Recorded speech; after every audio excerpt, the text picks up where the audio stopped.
first time anyone sees her, it's not in the woods. It's on TikTok. A blurry figure in the background of a waffle mukbang catches fire online. The video isn't even about her, it's just a teenage girl filming herself trying maple bacon Eggo waffles in her kitchen. But behind her, through the cracked blinds, there's a split-second glimpse of a bald girl in a hospital gown standing in the backyard, staring silently. Comments blow up instantly. Who is that? Looks like a Stranger Things reboot. My sleep paralysis demon wants breakfast. That's how the world meets Eleven. No more corner stores and stolen Eggos. In 2025, Eleven is a viral mystery within hours. Before she even finds the boys, she's already a trending search term on Google. The internet names her Waffle Girl. Memes follow fast, face filters, conspiracy threads, and a Spotify playlist called Songs to Escape a Secret Lab 2. Mike doesn't find her in the forest this time. He stumbles on her hiding out in an abandoned Amazon delivery hub. There's something hauntingly cinematic about the image. Broken drones, flickering emergency lights, rows of decaying cardboard boxes, and a girl hunched over a stolen iPhone, watching ASMR videos with wide, confused eyes. She barely speaks, but she's absorbing everything. How people talk, how the world feels, what trust sounds like. And it's Mike who offers her the one thing she doesn't expect. A name, not just for her, but for the old phone she won't let go of. She calls it Mike Phone, like it's a totem of safety in a world that doesn't make sense. The friendship forms fast, but it's different. In 2025, paranoia is ambient. Everyone is being watched, even the kids know it. So Mike and his crew create a fake Discord server to communicate with Eleven. Dustin programs it with fake GIFs and code words. Lucas keeps the GPS on her burner phone bouncing between VPNs. Every move is a risk. Every text could be intercepted. The stakes feel higher not because the Demogorgon is worse, but because the digital world is so much more exposed. It's not just about hiding from monsters anymore. They have to hide from likes, shares, and clicks. Eleven's powers adapt strangely to this new world. She doesn't just break radios or make lights flicker. She disrupts everything. Alexa units glitch around her. Smart TVs turn on by themselves. Tesla autopilot systems veer off the road as she passes. Hawkins starts whispering about a hacker ghost.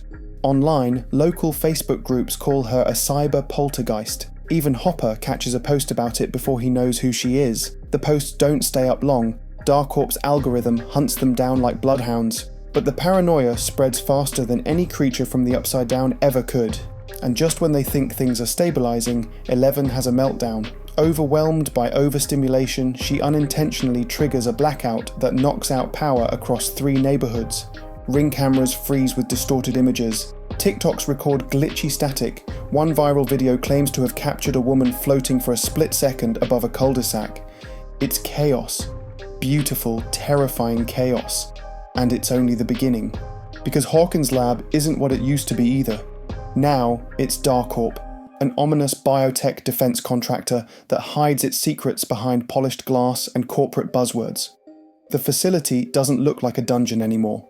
It looks like a startup. Conference rooms with whiteboards and standing desks, drone surveillance, virtual reality goggles, swipe badges, quantum anomaly trackers. Dr. Brenner isn't a creepy scientist in a lab coat. He's a TED Talk in human form, charmingly sinister, speaks in phrases like unlocking cognitive potential and cross-dimensional resilience. The public sees him as a visionary. The kids see right through him. By the time Mike and the gang realise Eleven's connection to DARCORP, it's already too late. The sensors around the rift have been spiking for days. The Demogorgon hasn't just been watching, it's been waiting. And as the next blackout hits, the countdown begins. Eleven is no longer a myth whispered among 3 kids with walkie-talkies. In 2025, she's a digital ghost hiding in the code of Hawkins. Her face shows up in glitches on FaceTime calls. Her name becomes a Discord inside joke. She's seen once walking barefoot past a Walmart parking lot security cam. And then nowhere again. The internet becomes obsessed. Reddit has theories. YouTube explainer videos rack up millions of views. Who is the Waffle Girl becomes the title of a trending Spotify podcast. Meanwhile, Mike, Dustin, and Lucas are no longer just basement kids with Dungeons & Dragons dice. They're tech-savvy teenagers running encryption software on their phones and dodging suspicious IP pings from what Dustin claims is probably DARPA or something worse.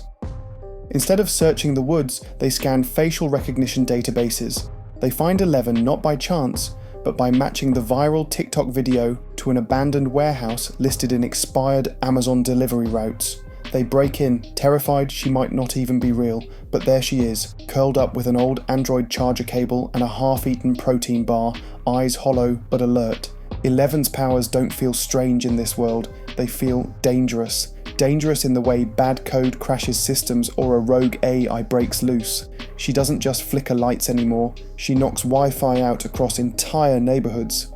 Alexa speakers scream static when she walks past. Smart TVs switch to silent surveillance footage with no input.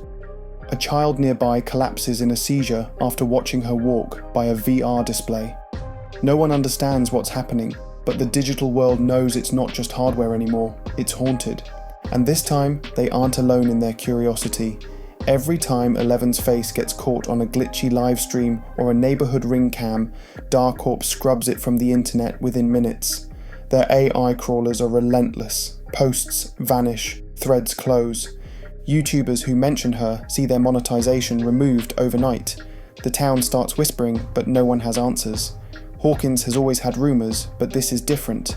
Now those rumours come with screenshots and blurry frozen faces in the background. Inside the clean glass towers of DARCORP, the scientists monitor energy spikes and blackout events across Hawkins. The breach that once required a massive lab now fits inside a sleek underground vault, but it's still leaking, still growing. And the quantum sensors they designed to observe fluctuations in multi-reality spatial zones can't explain the shadows crawling into their tech. Even their neural networks begin to fail when exposed to the data. Computers crash, surveillance drones drop. One intern reportedly screamed after seeing his own face repeated 27 times on a single security feed. The boys don't know all this, but Nancy does. She's been working undercover, using her internship at a local tech paper as a cover. While everyone else reports on new 3D printed traffic lights and smart meter upgrades, Nancy is digging deeper, following encrypted job listings, fake permits, and records of buried land acquisitions. That's how she finds out about Project Orion, a DARCORP initiative tied directly to psychic training, electromagnetic pulse mapping, and neuroresonance stabilization. In simpler terms, they're still experimenting. And 11 wasn't the last. Lucas doesn't believe it until his smartwatch records a ghost signal that repeats the phrase, "He is watching." He never left. It plays back at 3:03 AM every morning. Max thinks it's fake, until she sees her own bedroom mirror glitch while brushing her hair. In the reflection, she swears she sees the Upside Down. The group is spooked, but they don't back down. Instead, they do what every Gen Z teenager does. They investigate through their screens. Hacking tutorials, deepfake detection, AI filter breakdowns. They become digital hunters. When Dustin stumbles on an old internal DARCORP ad for a quantum rift stabilizer, he realizes the company never closed the gate. They've just gotten better at hiding it. And 11? She feels it too. Every time she closes her eyes, she doesn't dream, she downloads. Memories, shadows, voices not her own. The more she connects with the internet, the more she sees the Upside Down bleeding into it. She learns faster than any human should. She watches 200 hours of YouTube in 3 days. Her language skills sharpen, her stare becomes intense. One day she takes Mike's hand and mutters a phrase that sends his Spotify app into a crashing loop. The code spells out coordinates. They follow it, and that's when everything begins to unravel. The coordinates lead them to an abandoned server farm on the outskirts of Hawkins. Once a tech startup's dream, now gutted and silent, the building hums faintly with energy, like it's breathing. The lights flicker as they step inside, phones buzzing with static interference. Dustin's GPS resets itself 3 times. Mike loses signal completely, but 11 presses forward, pulled by something deeper than data, a psychic ping echoing through every circuit in her brain. The closer they get to the heart of the building, the colder the air becomes and the thinner the veil between realities. This is where the monster breaks through, not with claw marks on drywall or blood on tile floors, but through pixels. The first sighting of the Demogorgon happens almost by accident. A pizza delivery guy posts dashcam footage of a tall, grotesque figure darting across the road outside the server farm. The video gets 42,000 views before it's flagged as CGI, but then someone else uploads a clip, then another, and another. Before the government can react, the Upside Down has trended. Hawkins' truth blows up, TikTok filters start mimicking Upside Down mode, meme pages joke about haunted fibre optics, but underneath the humour is real fear. Lights are going out, people are disappearing, pets vanish overnight, and in Hawkins, every Alexa speaker begins repeating fragments of the same distorted phrase, "He remembers the signal." 11 knows exactly what it means. At the high school football field, a neutral ground where the gang hopes to set a trap, they prepare for a confrontation they can barely comprehend. It's no longer just about a girl with powers fighting a monster. This is an arms race between technology and something ancient, emotional, and angry. 11 draws the creature in using a hacked signal booster built from scavenged phones and gaming routers. The town watches from behind phones and fences. Some stream it, some pray, some run, and then it happens. The air warps. Everything goes quiet.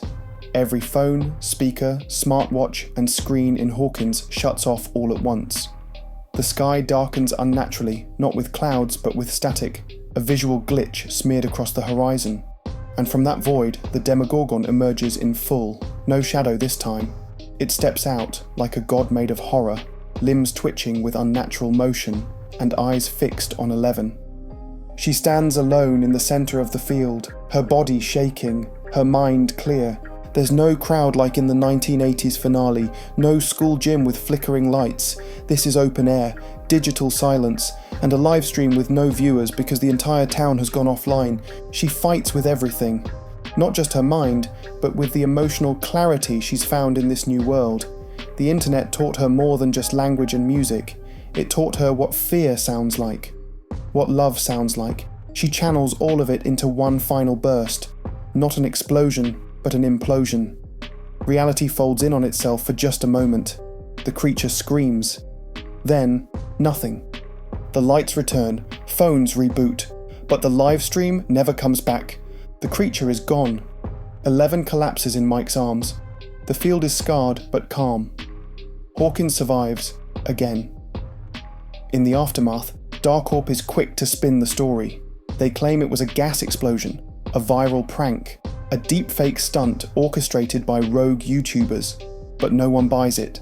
The footage exists on too many devices, backup servers, AI-generated reaction videos, archive channels.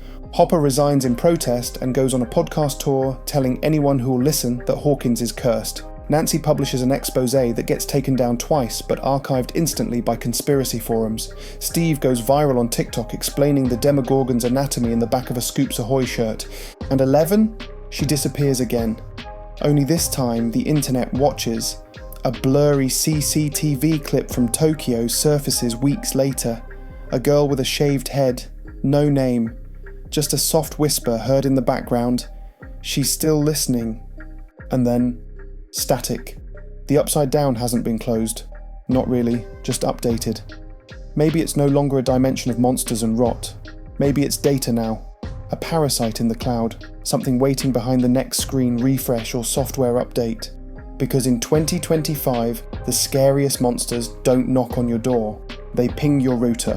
What are your thoughts on this? Let us know in the comments. Don't forget to like and subscribe to the channel.